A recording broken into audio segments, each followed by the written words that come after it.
Hi mayam ngasi makeup sedi agi yamna nungsi Rebi subscriber ko inaw nubi hairage ko mana aingonda haibirak mani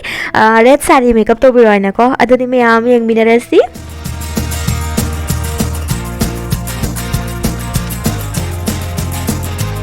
sis matapuna magta ibu support to bibagina magta igi makeup am bibagina magta thank you so much again adudi haurasi ko makeup se makeup hoju mamang da khangi to ni ko skin care hana bhajana tawgani toner serum moisturizer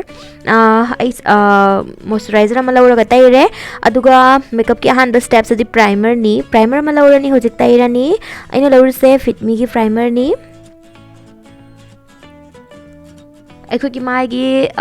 pores ꯂꯩꯕ ꯃꯐꯝ ꯑꯗꯨꯒ makeup ꯌꯥꯡꯅ ꯀꯣꯛꯂꯛꯄ ꯃꯐꯝ ꯑꯗꯨꯒꯅ ꯍꯦꯟꯅ focus ꯇꯧꯔꯒ primer ꯁꯤ ꯇꯩꯒꯅꯤ primer ꯇꯩꯔ ꯂꯣꯏꯔꯕ ꯃꯇꯨꯡꯗ ꯉꯥꯏꯍꯥꯛꯈꯪ gap ꯊꯝꯒꯅꯤ foundation ꯑꯃꯗꯤ primer ꯑꯅꯤꯁꯤꯒꯤ ꯃꯔꯛꯇ primer ꯇꯩꯅ ꯂꯣꯏꯕꯒ ꯈꯨꯗꯛꯇ foundation ꯇꯩꯁꯟꯗꯕꯤꯗ ꯃꯤꯅꯤꯠ 5 ꯃꯨꯛꯀꯤ gap ꯊꯝꯕꯤꯌꯨ primer ki thabak ado mana phajana tawba ngamnaba phajana skin da absorb oinaba adugi matungda foundation thabiu adugi manungduga ai pisum ye hore igi pisum ki color brown amadi black ani do mix tawraga somgi pisum ki chana ba color ama lawraga yekpiro pisum yekna loraba matungda hojgai concealer ama lawre aina lawrise Maybelline Fit Me ki concealer ni sigi salawraga ko pisum ki matai singsa loina sangdok pirani asumana sengdokpibasina aikogi pisum seng matamda yamna nalhalli aduga aikoina pisum yak matamda soidokibaga yawbado ado concealer sigi matengna sum thokpa yare adulora matungda hauzik aigi skin tone saga pura match oiva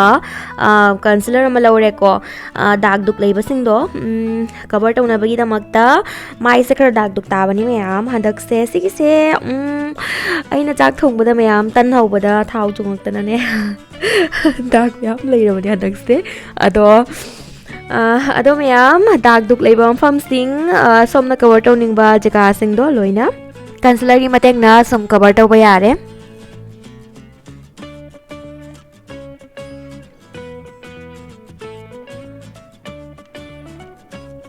aduga ai khutna som blend tawrani khutna blend tawbasana hena mu coverage phangba heli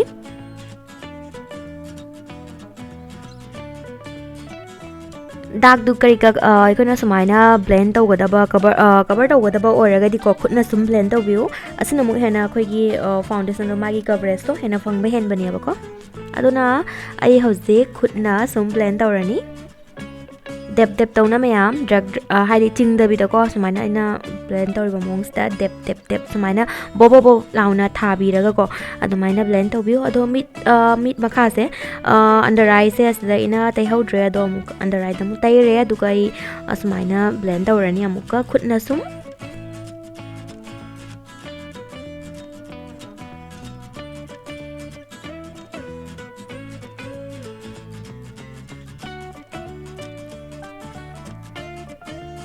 ado hojik foundation ama lawrani aduga ahan bada ko daklaro daisan da bida sumaina dot tawna loina mai se thungna sandokpiu aduga blend tawbiu sumaina sandok pasana loinaikogi foundation ase amada watpa amada henbo oiroi ko loina event oina loina chamana na ikoina blend taw matamda chamana na foundation ado oigani blend oigani aduna haujigai sponge am lawre beauty blender ado mayam beauty blender se foundation se blend tawru mamangda beauty blender se fajana hana isingna tingdokpiu aduga somdokpiu aduga blend tawbiu haide khoina beauty blender se kangna tawna chothokta bida blend tawbo regadi blend oiba yaroi aduga khoigi foundation ado skin dal amata layer roi beauty blender duga loina absorb oigrani aduna foundation blend tawgadaba blender ado hana ising chothokpiu aduga blend tawi mayam akhangma mi singidi agi video sum yang bai chinaw sing oragadi loina khangam gani ado ahan ba yang biba ado khangdaba sing gi ni coin haiste ꯑꯗꯣ ꯍꯧꯖꯤꯛ ꯑꯩ blend ꯇꯧꯅ ꯂꯣꯏꯔꯦ ꯍꯧꯖꯤꯛ ꯑꯩꯅ ꯍꯧꯖꯤꯛ councillor ꯑꯃ ꯂꯧꯔꯦ ꯑꯍꯥꯟꯕꯗ ꯑꯩꯅ ꯗꯥꯛ ꯀꯔꯤ ꯀꯕꯔ ꯇꯧꯈꯤꯕ ꯀꯟꯁꯤꯂꯔꯗꯨꯅ ꯑꯩꯒꯤ ꯁ꯭ꯀꯤꯟ ꯇꯣꯟꯒ ꯄꯨꯔꯥ ꯃꯦꯠꯆ ꯑꯣꯏꯕ ꯀꯟꯁꯤꯂꯔꯅꯤ ꯑꯗꯣ ꯑꯩꯅ ꯍꯧꯖꯤꯛ ꯂꯧꯔꯤꯕ ꯀꯟꯁꯤꯂꯔꯁꯤꯅ ꯑꯩꯒꯤ ꯁ꯭ꯀꯤꯟ ꯇꯣꯟ ꯑꯁꯤꯗꯒꯤ ꯁꯦꯠ ꯑꯅꯤꯔꯣꯝ ꯂꯥꯏꯠ ꯑꯣꯏꯕ ꯀꯟꯁꯤꯂꯔꯅꯤ ꯁꯤꯒꯤꯁꯤꯅ ꯑꯩꯈꯣꯏꯅ ꯍꯥꯏꯗꯤ ꯍꯥꯏꯂꯥꯏꯠ ꯇꯧꯕꯒꯤꯗꯃꯛꯇ ꯁꯤꯖꯤꯟꯅꯒꯅꯤꯕꯀꯣ ꯈꯔ ꯑꯩꯈꯣꯏꯒꯤ ꯑꯟꯗꯔ ꯑꯥꯏ ꯑꯦꯔꯤꯌꯥ ꯑꯗꯨꯗꯒꯤ ꯍꯥꯏ ꯄꯣꯏꯟꯁꯤꯡꯗꯣ ꯑꯗꯨꯗ ꯈꯔ ꯁꯨꯝ ꯍꯥꯏꯂꯥꯏꯠ ꯇꯧꯕꯤꯅꯕꯒꯤ ꯁꯤꯒꯤꯁꯦ ꯃꯌꯥꯝ ꯇꯣꯇꯦꯂꯤ ꯁ꯭ꯀꯤꯞ ꯇꯧꯕ ꯌꯥꯏ ꯁꯣꯝꯅ ꯁꯤꯒꯤ ꯁ꯭ꯇꯦꯞꯁꯦ ꯇꯧꯕꯤꯗ꯭ꯔꯒꯁꯨ ꯀꯩꯁꯨ ꯀꯥꯏꯗꯦ ꯄꯥꯝꯗ꯭ꯔꯒꯗꯤ ꯑꯗꯣ ꯑꯩꯒꯤ ꯑꯣꯏꯅꯗꯤ ꯈꯔ ꯈꯔ ꯁꯨꯝ ꯇꯩꯔꯒꯦ ꯑꯟꯗꯔ ꯑꯥꯏ ꯑꯦꯔꯤꯌꯥ ꯑꯗꯨꯒ ꯃꯤꯠ ꯃꯊꯛ ꯑꯗꯨꯒ ꯑꯩꯈꯣꯏꯒꯤ ꯆꯤꯟꯕꯥꯟ ꯑꯗꯨꯒ ꯇꯩꯔꯅꯤ ꯑꯗꯨꯒ ꯁꯦꯝ ꯕ꯭ꯌꯨꯇꯤ ꯕ꯭ꯂꯦꯟꯗꯔꯗꯣ ꯂꯧꯔꯒ ꯑꯩ ꯕ꯭ꯂꯦꯟ ꯐꯖꯅ ꯇꯧꯖꯈ꯭ꯔꯦ ꯑꯗꯣ ꯃꯌꯥꯝ ꯅꯥꯀꯣꯡ ꯑꯃꯗꯤ ꯉꯛꯁꯝꯗꯁꯨ ꯇꯩꯕ ꯀꯥꯎꯕꯤꯒꯅꯨ ꯍꯧꯖꯤꯛ ꯐꯥꯎꯟꯗꯦꯁꯟ ꯀꯩꯀꯛ ꯂꯣꯏꯅ ꯕ꯭ꯂꯦꯟ ꯇꯧꯔ ꯂꯣꯏꯔ ꯃꯇꯨꯡꯗ ꯁꯦꯠ ꯇꯧꯕꯒꯤꯗꯃꯛꯇ ꯀꯣꯝꯄꯦꯛ ꯑꯃ ꯂꯧꯔꯦ ꯀꯣꯝꯄꯦꯛ ꯑꯃ ꯂꯧꯔꯒ ꯀꯣꯝꯄꯦꯛꯇꯨꯒ ꯌꯥꯎꯔꯛꯏꯕ ꯁ꯭ꯄꯟꯁꯇꯣ ꯑꯗꯨ ꯂꯧꯔꯒ ꯑꯁꯨꯝ ꯁꯦꯠ ꯇꯧꯕꯤꯔꯅꯤ ꯃꯥꯏꯁꯦ ꯂꯣꯏꯅ ꯊꯨꯡꯅꯕ ꯍꯧꯖꯤꯛ ꯂꯨꯁ ꯄꯥꯎꯗꯔ ꯑꯃ ꯂꯧꯔꯦ ꯁꯤꯒꯤ ꯂꯨꯁ ꯄꯥꯎꯗꯔꯁꯤ ꯃꯌꯥꯝ ꯏꯟꯁꯥꯏꯠ ꯀꯣꯁꯃꯦꯇꯤꯛꯀꯤꯅꯤ ꯁꯤꯒꯤꯁꯦ ꯌꯥꯝ ꯍꯣꯡꯉꯒ ꯌꯥꯝ ꯐꯩꯌꯦ ꯃꯌꯥꯝ ꯑꯗꯣ ꯁꯤꯒꯤꯁꯦ ꯂꯧꯔꯒ ꯑꯟꯗꯔ ꯑꯥꯏ ꯑꯦꯔꯤꯌꯥꯗ ꯑꯩ ꯄꯦꯛ ꯇꯧꯅ ꯊꯝꯒꯅꯤ ꯁꯨꯃꯥꯏꯅ ꯄꯦꯛ ꯇꯧꯅ ꯊꯝꯕꯒꯤ ꯃꯔꯝꯗꯤ ꯑꯩꯅ ꯍꯧꯖꯤꯛ ꯊꯥꯔꯛꯇꯣꯔꯤꯕ ꯑꯥꯏ ꯁꯦꯗꯣꯗꯣ ꯐꯣꯜ ꯑꯥꯎꯠ ꯑꯣꯏꯕꯁꯤꯡꯗꯣ ꯂꯣꯏꯅ ꯄꯥꯎꯗꯔ ꯑꯁꯤꯗ ꯅꯞꯅ ꯁꯨꯝ ꯂꯩꯖꯍꯧꯔꯦꯗꯅꯀꯣ ꯅꯠꯇ꯭ꯔꯒꯗꯤ ꯁꯨꯃꯥꯏꯅ ꯊꯝꯗꯕ ꯇꯥꯔꯒꯗꯤ ꯑꯩꯈꯣꯏꯒꯤ ꯁ꯭ꯀꯤꯟ ꯑꯗꯨꯗ ꯂꯣꯏꯅ ꯅꯞꯁꯟꯅ ꯂꯩꯔꯅꯤ ꯐꯣꯜ ꯑꯥꯎꯠ ꯑꯣꯏꯕ ꯑꯥꯏꯁꯗꯣꯁꯤꯡꯗꯣ ꯑꯗꯨꯅ ꯁꯨꯃꯥꯏꯅ ꯄꯦꯛ ꯇꯧꯅ ꯊꯝꯕꯤꯌꯨ ꯑꯗꯨꯒ ꯑꯥꯏꯁꯗꯣ ꯊꯥꯕꯤꯌꯨ ꯑꯥꯏꯁꯗꯣꯒꯤꯗꯃꯛꯇ ꯑꯍꯥꯟꯕꯗ ꯎꯠꯆꯈꯤꯕ ꯕ꯭ꯔꯥꯎꯟ ꯋꯥꯔꯝ ꯑꯣꯏꯕ ꯕ꯭ꯔꯥꯎꯟ ꯀꯂꯔꯗꯣ ꯑꯗꯨꯒꯤꯗꯣ ꯂꯧꯔꯅꯤ ꯑꯗꯨꯒ ꯀ꯭ꯔꯤꯁ ꯂꯥꯏꯟꯒꯤ ꯈꯖꯤꯛꯇꯪ ꯃꯊꯛꯇ ꯑꯩꯅ ꯍꯧꯖꯤꯛ ꯇꯩꯔꯤꯕ ꯃꯑꯣꯡꯁꯦ ꯁꯤꯗ ꯇꯩꯔꯅꯤ ꯃꯌꯥꯝ ꯔꯦꯠ ꯁꯥꯔꯤꯒꯤ ꯃꯦꯀꯞ ꯑꯣꯏꯗꯣꯏꯅꯤꯅꯀꯣ ꯔꯦꯠ ꯑꯃꯗꯤ ꯕ꯭ꯔꯥꯎꯟ ꯁꯤꯒꯤ ꯀꯝꯕꯤꯅꯦꯁꯟꯁꯦ ꯑꯣꯜꯋꯦꯁ ꯌꯥꯝꯅ ꯐꯖꯩ ꯑꯗꯨꯅ ꯑꯩ ꯍꯧꯖꯤꯛ ꯑꯩꯒꯤ ꯉꯁꯤꯒꯤ ꯑꯥꯏꯁꯦꯗꯣ ꯀꯂꯔꯁꯦ ꯈꯔ ꯕ꯭ꯔꯥꯎꯟ ꯇꯥꯏꯞ ꯈꯔ ꯒꯣꯜꯗꯦꯟ ꯕ꯭ꯔꯣꯟꯖꯤ ꯑꯗꯨꯒꯨꯝꯕ ꯊꯝꯗꯣꯏꯅꯦꯕꯀꯣ ꯑꯗꯣ ꯁꯨꯝ ꯌꯦꯡꯕꯤꯔꯣ ꯃꯌꯥꯝ ꯑꯗꯣ ꯁꯨꯃꯥꯏꯅ ꯇꯧꯅ ꯀꯂꯔꯗꯣ ꯂꯧꯔꯦ ꯑꯗꯨꯒ ꯇꯩꯔꯦ ꯑꯗꯣ ꯑꯩꯅ ꯄꯥꯝꯖꯕ ꯀꯂꯔꯗꯣ ꯐꯪꯗ꯭ꯔꯤ ꯐꯥꯎꯕ ꯑꯩ ꯁꯨꯝ ꯍꯟꯖꯤꯟ ꯍꯟꯖꯤꯟ ꯇꯩꯔꯒ ꯁꯨꯝ ꯕ꯭ꯂꯦꯟ ꯇꯧꯒꯅꯤ ꯀꯂꯔꯒꯤ ꯍꯥꯍꯟꯕ ꯑꯃꯗꯤ ꯄꯥꯍꯟꯕ ꯑꯗꯨꯒꯤꯗꯣ ꯁꯣꯝ ꯃꯊꯛꯇ ꯂꯩꯔꯦ ꯁꯣꯝꯅ ꯌꯥꯝꯅ ꯍꯥꯕ ꯄꯥꯝꯗ꯭ꯔꯒꯗꯤ ꯁꯨꯝ ꯂꯥꯏꯠ ꯑꯣꯏꯅ ꯊꯝꯕꯤꯌꯨ ꯑꯗꯣ ꯈꯔ ꯁꯨꯝ ꯗꯥꯔꯛ ꯄꯥꯝꯃꯒꯅ ꯁꯨꯝ ꯗꯥꯔꯛ ꯑꯣꯏꯍꯟꯕꯤꯌꯨ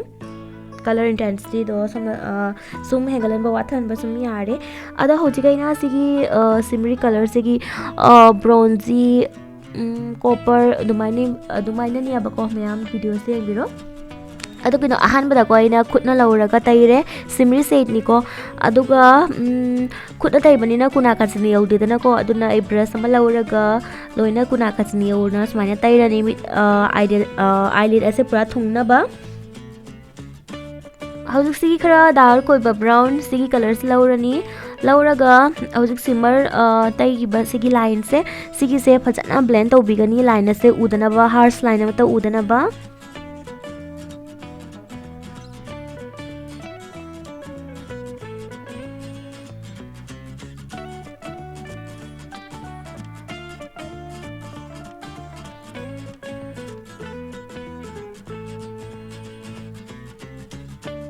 ꯑꯗꯣ ꯃꯌꯥꯝ ꯑꯩꯅ ꯉꯥꯡꯕꯗ ꯁꯣꯏꯔꯁꯨ ꯚꯤꯗꯤꯑꯣꯁꯤꯗ ꯁꯨꯝ ꯌꯦꯡꯕꯤꯔꯣ ꯃꯌꯥꯝ ꯑꯩ ꯚꯤꯗꯤꯑꯣ ꯈꯨꯗꯤꯡ ꯁꯨꯝ ꯍꯥꯏꯕꯅꯤꯀꯣ ꯉꯥꯡꯕꯗ ꯁꯣꯏꯔꯁꯨ ꯚꯤꯗꯤꯑꯣꯁꯤꯗ ꯁꯨꯝ ꯌꯦꯡꯕꯤꯌꯨ ꯍꯥꯏꯅ ꯃꯔꯝꯗꯤ ꯉꯥꯡꯕꯁꯦ ꯍꯥꯏꯗꯤ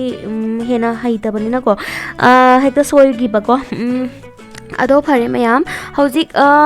ꯑꯥꯏꯁꯦꯗꯣꯗꯣ ꯂꯣꯏꯔꯦ ꯍꯧꯖꯤꯛ ꯕ꯭ꯂꯦꯟ ꯇꯧꯅ ꯑꯗꯣ ꯍꯧꯖꯤꯛ ꯑꯩ ꯀꯥꯖꯜ ꯑꯃ ꯂꯧꯔꯅꯤ ꯀꯥꯖꯜ ꯑꯃ ꯂꯧꯔꯒ water line upper water line ꯐꯖꯅ ꯇꯧꯅ ꯌꯦꯛꯀꯅꯤ ꯀꯨꯅꯥ ꯀꯥꯆꯤꯟ ꯌꯧꯅ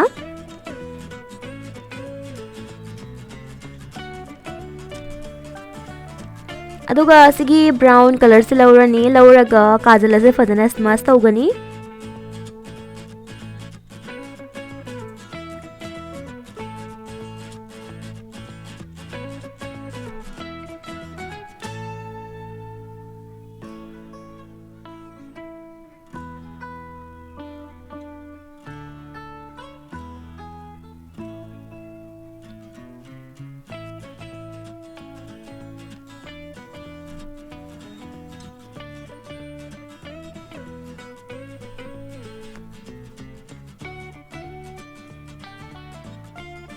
ꯑꯗꯣ ꯑꯩ ꯍꯧꯖꯤꯛ ꯀꯥꯖꯜ ꯑꯗꯣ ꯁ꯭ꯃꯥꯁ ꯇꯧꯅ ꯂꯣꯏꯔꯦ ꯍꯧꯖꯤꯛ ꯑꯁꯤꯒꯤ ꯈꯔ ꯂꯥꯏꯠ ꯑꯣꯏꯕ ꯇ꯭ꯔꯥꯟꯖꯦꯛꯁꯟ ꯇꯩꯈꯤꯕ ꯀꯂꯔꯗꯣ ꯋꯥꯔꯝ ꯑꯣꯏꯕ ꯕ꯭ꯔꯥꯎꯟ ꯀꯂꯔꯗꯣ ꯑꯗꯨꯒꯤꯗ ꯂꯧꯔꯅꯤ ꯑꯗꯨꯒ ꯁꯦꯝ ꯃꯤꯠ ꯈꯥꯗꯁꯨ ꯁꯨꯃꯥꯏꯅ ꯑꯃꯨꯛꯀ ꯐꯖꯅ ꯇꯩꯕꯤꯔꯝꯃꯒ ꯐꯖꯅ ꯑꯃꯨꯛꯀ ꯕ꯭ꯂꯦꯟ ꯇꯧꯕꯤꯔꯝꯃꯅꯤ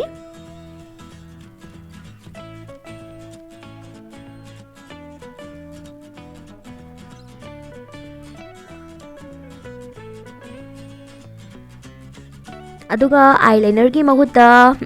ꯕ꯭ꯂꯦꯛ ꯀꯥꯖꯜ ꯑꯃ ꯂꯧꯔꯅꯤ ꯂꯧꯔꯒ ꯁꯤꯅ ꯑꯦꯖ ꯑꯥꯏꯂꯥꯏꯅꯔ ꯑꯣꯏꯅ ꯌꯦꯛꯑꯅꯤ ꯑꯍꯥꯟꯕꯗ ꯃꯌꯥꯝ ꯁꯨꯃꯥꯏꯅ ꯌꯦꯛꯑꯅꯤꯀꯣ ꯂꯥꯏꯟ ꯑꯃꯈꯛ ꯑꯥꯏꯂꯥꯏꯅꯔꯒꯤ ꯃꯑꯣꯡꯗ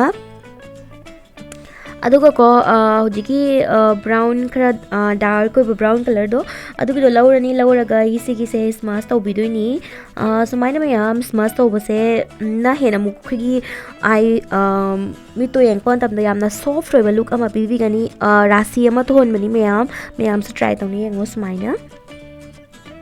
ꯑꯗꯣ ꯍꯧꯖꯤꯛ ꯑꯩꯒꯤ ꯑꯥꯏ ꯃꯦꯀꯞꯁꯦ ꯃꯌꯥꯝ ꯂꯣꯏꯔꯦ ꯄꯦꯛ ꯇꯧꯅ ꯊꯝꯈꯤꯕ ꯂꯨꯁ ꯄꯥꯎꯗꯔ ꯑꯗꯣ ꯕ꯭ꯔꯁ ꯑꯃ ꯂꯧꯔꯅꯤ ꯑꯗꯨꯒ ꯂꯣꯏꯅ ꯅꯥꯟꯊꯣꯛꯄꯤꯔꯅꯤ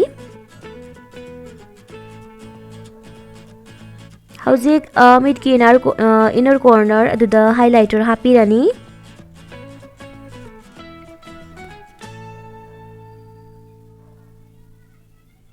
ꯁꯣꯝꯒꯤ ꯃꯤꯠꯇꯁꯨ ꯑꯃꯨꯛ ꯍꯥꯞꯄꯤꯔꯅꯤ ꯕ꯭ꯔꯥꯎ ꯕꯣꯟ ꯑꯗꯨꯗꯁꯨ ꯍꯥꯏꯂꯥꯏꯇꯔ ꯍꯥꯞꯄꯤꯔꯅꯤ ꯑꯗꯣ ꯍꯧꯖꯤꯛ ꯅꯣꯁ ꯀꯣꯟꯇꯣꯔ ꯑꯃꯨꯛ ꯇꯧꯔꯒꯦ ꯁꯤꯒꯤ ꯁ꯭ꯋꯤꯁ ꯕ꯭ꯌꯨꯇꯤꯒꯤ ꯑꯥꯏ ꯁꯦꯗꯣ ꯄꯦꯂꯦꯠ ꯑꯁꯤꯗꯒꯤ ꯌꯥꯎꯔꯤꯕ ꯀꯣꯟꯇꯣꯔ ꯁꯦꯠ ꯑꯁꯦ ꯂꯧꯔꯅꯤ ꯂꯧꯔꯒ ꯅꯣꯁ ꯀꯣꯟꯇꯣꯔ ꯑꯃꯨꯛ ꯇꯧꯔꯅꯤ ꯃꯌꯥꯝ ꯅꯣꯁ ꯀꯣꯟꯇꯣꯔ ꯇꯧꯕꯁꯦ ꯀꯥꯎꯕꯤꯒꯅꯨ ꯁꯤꯅ ꯑꯩꯈꯣꯏꯒꯤ ꯅꯥꯇꯣꯟꯁꯦ ꯌꯦꯡꯕ ꯃꯇꯝꯗ ꯌꯥꯝꯅ ꯐꯖꯍꯟꯒꯅꯤ ꯑꯩꯈꯣꯏꯒꯤ ꯂꯩꯖꯔꯤꯕ ꯁꯦꯞ ꯑꯁꯤꯀꯣ ꯃꯥꯅ ꯍꯦꯟꯅ ꯑꯃꯨꯛ ꯃꯌꯦꯛ ꯁꯦꯡꯅ ꯎꯍꯟꯕꯀꯣ ꯑꯗꯣ ꯍꯧꯖꯤꯛ ꯐꯦꯁ ꯀꯣꯟꯇꯣꯔ ꯑꯃꯨꯛ ꯇꯧꯔꯁꯤ ꯃꯥꯏꯁꯦ ꯂꯦꯌꯔ ꯃꯌꯥꯝ ꯑꯃ ꯇꯩꯈꯤꯕꯅꯤꯅ ꯑꯩꯈꯣꯏꯅ ꯀꯣꯟꯇꯣꯔ ꯇꯧꯕꯁꯦ ꯌꯥꯝ ꯗꯔꯀꯥꯔ ꯇꯥꯔꯦ ꯃꯔꯝꯗꯤꯀꯣ ꯑꯩꯈꯣꯏꯅ ꯐꯥꯎꯟꯗꯦꯁꯟ ꯀꯟꯁꯤꯂꯔ ꯀꯣꯝꯄꯦꯛ ꯂꯦꯌꯔ ꯃꯌꯥꯝ ꯑꯃ ꯇꯩꯈꯤꯕꯅꯤꯅꯀꯣ ꯑꯩꯈꯣꯏꯒꯤ ꯅꯦꯆꯔꯦꯜ ꯑꯩꯈꯣꯏꯒꯤ ꯃꯥꯏꯒꯤ ꯁꯦꯗꯣꯗꯣ ꯃꯥꯅ ꯈꯨꯝꯖꯤꯟꯕꯤꯒꯤ ꯌꯥꯕꯀꯣ ꯑꯗꯨꯅ ꯑꯩꯈꯣꯏꯅ ꯀꯣꯟꯇꯣꯔꯁꯤꯒꯤ ꯃꯇꯦꯡꯅ ꯑꯩꯈꯣꯏꯅ ꯁꯦꯗꯣ ꯑꯃꯈꯛ ꯄꯤꯔꯝꯗꯣꯏꯅꯤ ꯑꯩꯈꯣꯏꯒꯤ ꯃꯥꯏꯁꯦ ꯁ꯭ꯇ꯭ꯔꯛꯆꯔ ꯑꯃ ꯄꯤꯕꯤꯗꯣꯏꯅꯤ ꯃꯥꯅ ꯁꯦꯞ ꯑꯃ ꯄꯤꯕꯤꯗꯣꯏꯅꯦꯕꯀꯣ ꯑꯗꯣ ꯑꯩꯅ ꯇꯧꯔꯤꯕ ꯃꯑꯣꯡꯁꯤꯗ ꯃꯌꯥꯝ ꯀꯣꯟꯇꯣꯔ ꯑꯁꯤ ꯇꯧꯔꯅꯤ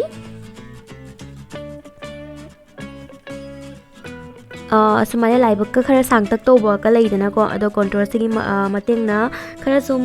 ꯏꯂ꯭ꯌꯨꯖꯟ ꯑꯃ ꯄꯤꯕꯤꯔꯝꯕ ꯌꯥꯏ ꯍꯧꯖꯤꯛ ꯕ꯭ꯂꯁꯀꯤꯗꯃꯛꯇ ꯌꯥꯝꯅ ꯂꯥꯏꯠ ꯑꯣꯏꯕ ꯄीच ꯑꯁꯤꯒꯤ ꯀꯂꯔꯁꯤ ꯂꯧꯔꯅꯤ ꯂꯧꯔꯒ ꯕ꯭ꯂꯁ ꯑꯃꯨꯛ ꯇꯩꯔꯅꯤ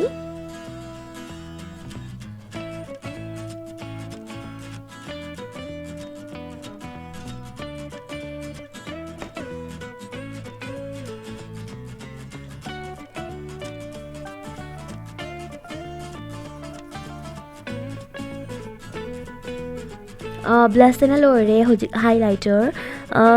ꯑꯍꯥꯟꯕ ꯇꯩꯈꯤꯕ ꯁꯦꯝ ꯍꯥꯏꯂꯥꯏꯇꯔ ꯑꯗꯣ ꯂꯧꯔꯅꯤ ꯂꯧꯔꯒ ꯍꯥꯏꯂꯥꯏꯠ ꯑꯃꯨꯛ ꯇꯧꯔꯅꯤ ꯑꯩꯈꯣꯏꯒꯤ ꯃꯥꯏꯒꯤ ꯍꯥꯏ ꯄꯣꯏꯟꯠꯁꯤꯡ ꯑꯗꯨꯒ ꯂꯣꯏꯅ चिक बोन्स नोज हाइलाइटर तौगरेको अहनबदे अदा forehead chin area cupid bow अदुदा लोइना हाइलाइटर हापिरनी अखोगी माइगी लाइट बो मफम सिंगदको अदुदा हाइलाइटर से हापतुइनेबा अदो मयाम हौजिगै ऑफ कैमरा दको आई फॉल्स आईलैश हापचरे पा हापचरे अदुगा हौजिक आई इंगनको जेकरमली सलालाय हौजिक मयाम मास्कारा से तैजखरेको हौजिक लिपस्टिक तैने ममांगदै लिप लाइनर अमा लौरगा आई हाना लिप की बाउंड्री अदो येक्थोगे अदुगी मतुंगदा lipstick थागनी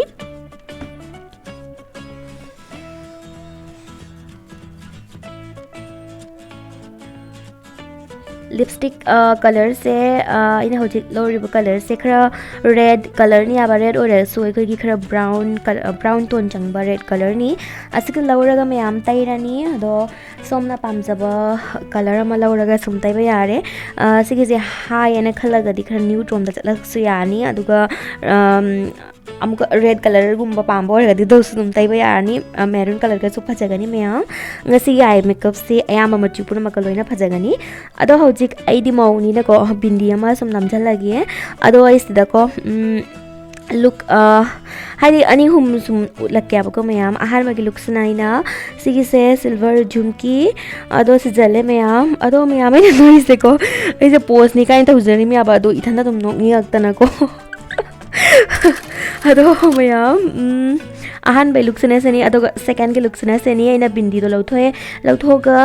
black bindi oina namjale eyeliner na aduga sigi green color gi choker se mayam aina uche bani ko ngasigi eye makeup se ayamba